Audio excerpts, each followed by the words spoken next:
Hello and welcome to IAS Origin. Today I'll be talking about the India-Canada issue.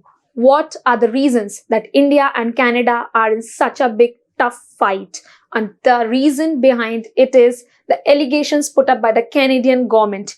Canadian government and leader Justin Trudeau has accused India of killing a Canadian citizen. They have accused that a pro-Khalistani leader, Hardeep Singh is being killed by the plan of Indian government. This is such a big statement on a particular nation's government. But how can Justin Trudeau put such a big statement? And the thing has not ended on accusation itself.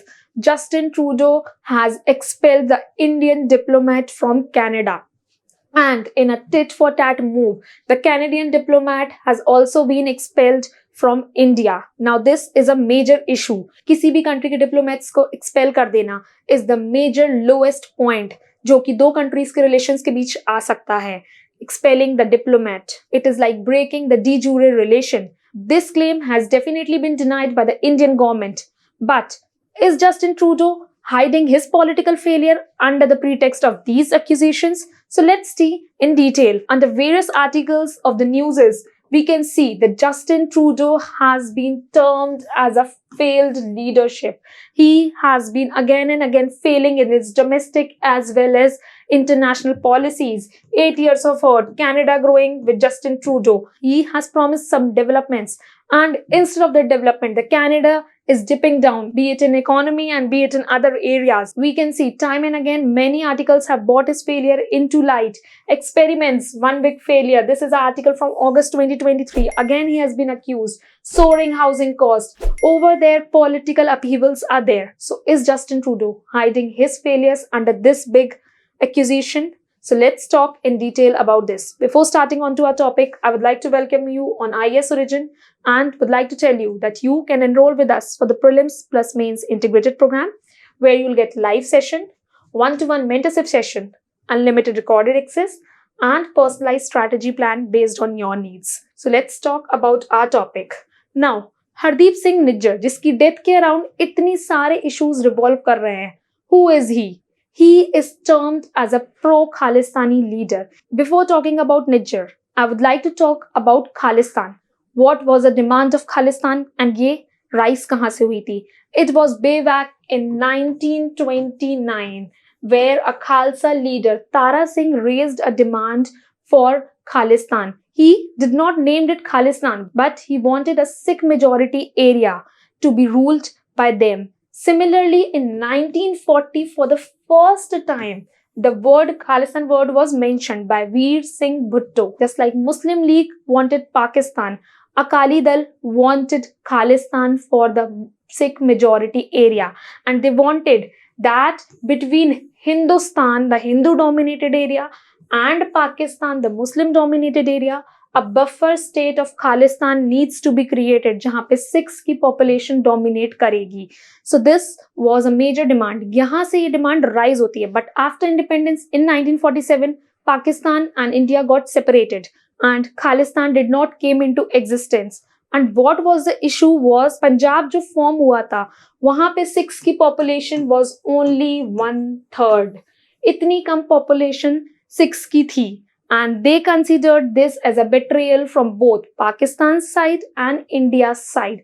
From there onwards, some separatist riots movement emerged in Punjab area, which were termed as Khalistani movement. And the major leader who brought up these movements was none other than Sant Jarnail Singh. He started the Khalistani movement in India. But when we talk about the present days, Khalistani movement served as anti-national movement in India for quite a long time, between 1970s to 1990s. But when we talk about present times, the situation in Punjab is calm and composed, and no such movements are witnessed at present. But what is the issue that has emerged now? Let's talk. Hardeep Singh, a pro-Khalistani leader in Canada, was murdered. Now let's talk into detail about his history. He entered into Canada as a counterfeit passport. He initially belonged to India, but in 1997, he moved to Khalistan, saying that he was being exploited and prosecuted in India. He went there to Canada on a fake passport on another name. When he was denied the Canadian citizenship, he got fakely married to obtain the citizenship of Canada, and as a result, he got the citizenship. There he used to work as a plumber, but his earning was very minimal. To raise his earning, he joined various groups of various movements on ethnic and religious movements. From then onwards, he came into the mainstream agenda and became a part of Khalistan group. He merged with the Babbar Khalsa International. This was a group operating in Canada, but Babbar Khalsa group is not a normal group. India के according, Babbar Khalsa group is a terrorist group. Therefore, Hardeep Singh Nijjar was associated with a group जो India के according एक terrorist group है. So, definitely he is associated with an illegal form. The thing did not stop here. Hardeep Singh Nijjar formed his own group, Khalistan Tiger Force. Now he raised the demand for Khalistan as a main issue और खुद का group form करता है, which became a part of Babbar Khalsa group की subsidiary group बनता है, the Khalistan Tiger Force, and he also collaborated with another force which was Sikh for Justice. All these three, Babbar Khalsa group, Khalistan Tiger Forces and Sikh for Justice, are the illegal organizations according to India, जो कि India में anti national activities को generate करती हैं, organised crime conducts कराती हैं, they do funding for the terror activities जो कि इंडिया में कैरी आउट होती हैं. When we talk about the Khalistani protest in India, they have been a quite big concern India में. When Jarnail Singh was there, when Jarnail Singh as a Khalistani leader in India did the protest, Golden Temple में they sat over there, raised the demand for Khalistan. उस time पे Indira Gandhi government हुआ करती थी. Indira Gandhi government launch the operation blue star to stop Jarnail Singh from all these activities in which our army personals were killed and Jarnail Singh was also killed. इसी के retaliation में इंदिरा गांधी का assassination हुआ था and she was killed by her own bodyguard who was a Sikh. So here we can see these protests have been menace for India, जो कि यहाँ पे international activities को promote करती हैं and are a threat to India's national unity and integrity. When we talk about Hardeep Singh Nijjar, Hardeep Singh Nijjar is also declared individually as a terrorist. He was always declared wanted. Wanted criminals की list में आता था Indian Terrorist Act के according. According to the Interpol के data के according he was responsible for the cinema bombing. Punjab में एक cinema में बॉम्ब ब्लास्ट हुआ था जिसके लिए इंटरपोल ने हरदीप सिंह निज्जर को मास्टरमाइंड बताया था. From that time onwards he is under the list of the wanted criminals.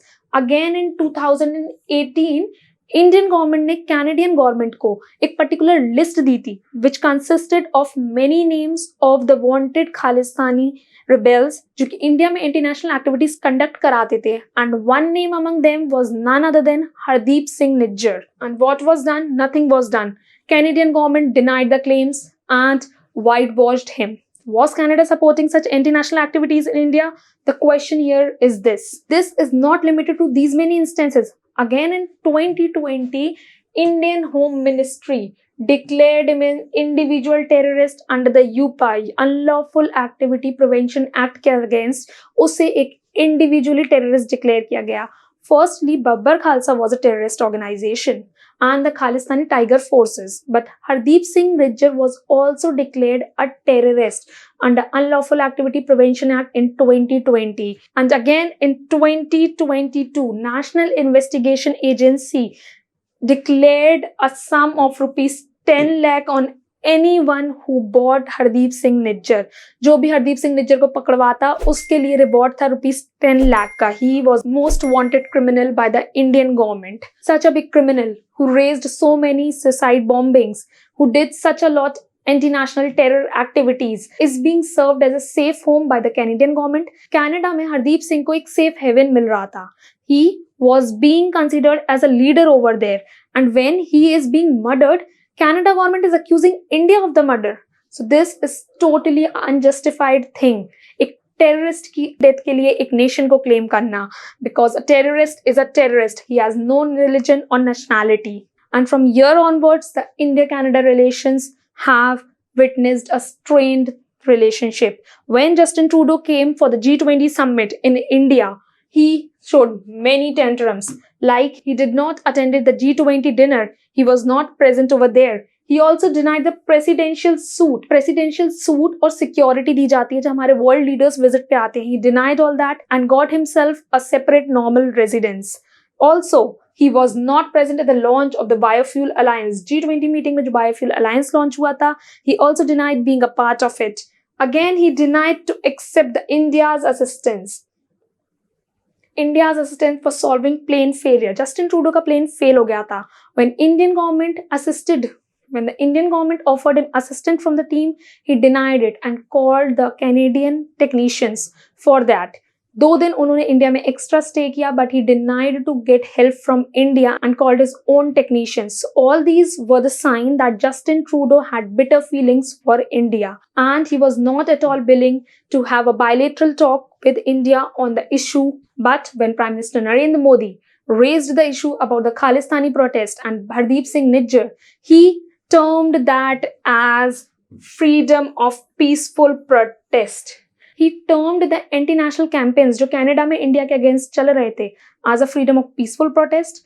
How can you support something anti-national to one particular nation? So this is one of the reasons that India is getting bitter towards Canada.